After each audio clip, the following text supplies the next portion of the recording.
Happy Rakshabandhan రా Chinnu. పైసలేడరా 10 rupees ఇస్తున్నా, నీకు నచ్చింది అనుకో. 10 రూపీస్ కాదు కదా, కిడ్నీలు అన్నా నువ్వు నాకు నచ్చింది కొనలేవు. కిడ్నీయా? స్టడీ ఆఫ్ కిడ్నీస్ ఏమంటారా? తెలిస్తే నీతో అనుకుంటాను. స్టడీ ఆఫ్ కిడ్నీస్ నెఫ్రాలజీ అంటారు. సో నీకు రక్షాబంధన్ గిఫ్ట్ గా దీని లాజిక్ చెప్తాను. కినారా గ్రాండ్ హోటల్ తెలుసు కదా, కినారా, కే అంటే కిడ్నీ, నారా నెఫ్రాలజీ. అయిపోయింది, సింపుల్.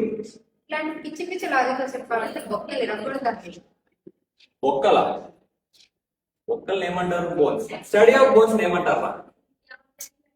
పొద్దున్నే బేవర్స్ గాళ్ళు ఎక్కువైపోయారు.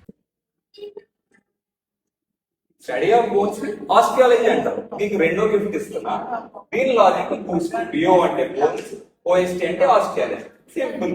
ఇంకా నాకు తెలిసిపోతుంది, కొట్టానంటే రక్తాలు వస్తాయి. రక్తమా? బ్లడ్. స్టడీ ఆఫ్ బ్లడ్ ఏమంటారా? నీకు అది నాకు అర్థమైనది, ఇది మీకు అర్థం, ఇది మీకు తెలియదు కానీ స్టడీ ఆఫ్ బ్లడ్ హెమటాలజీ అంటారు. నీకు మూడో గిఫ్ట్ ఇస్తున్నా, దీని లాజిక్ ఏంటో తెలుసా? బ్లడ్ అన్న, బ్లడ్ లో హిమోగ్లోబిన్ హెమటాలజీ అట్లా గుర్తు పెట్టుకోవచ్చు. దేవుడా, కాలుకి వచ్చినట్టు, ముఖానికి వచ్చినట్టు. పిచ్చోళ్ళ గురించి వెంటనే కానీ లైవ్ లో ఇదే చూడటం. ఇందాక నుంచి చెప్తున్నావు కదా, సరే ఇప్పుడు నేను అడుగుతాను. మోకాళ్ళు అంటే జాయింట్, స్టడీ ఆఫ్ జాయింట్స్ అంటే ఏంటో?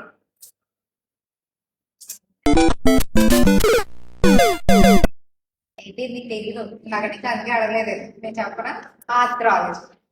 ఇప్పుడు మీరు చెప్తే తెలిసిందండి. స్టడీ ఆఫ్ బోన్స్ అంటే ఆర్థ్రాలజీ. నేనేమో నీకు ఇంకో రిటర్న్ గిఫ్ట్ ఏమో కొత్త లాజిక్ చెప్పి స్టడీ ఆఫ్ జాయింట్స్ ని ఆర్థ్రాలజీ అంటాం కదా. లాజిక్ ఇస్ జో హార్. జో అంటే జాయింట్స్, హార్ అంటే జో హార్ లా గుర్తుపెట్టుకోండి. నీకు జోహార్ రచన. సో మన ఫాలోవర్స్ సిస్టర్స్ కూడా జోహార్. హ్యాపీ రక్షాబంధన్ అందరికి.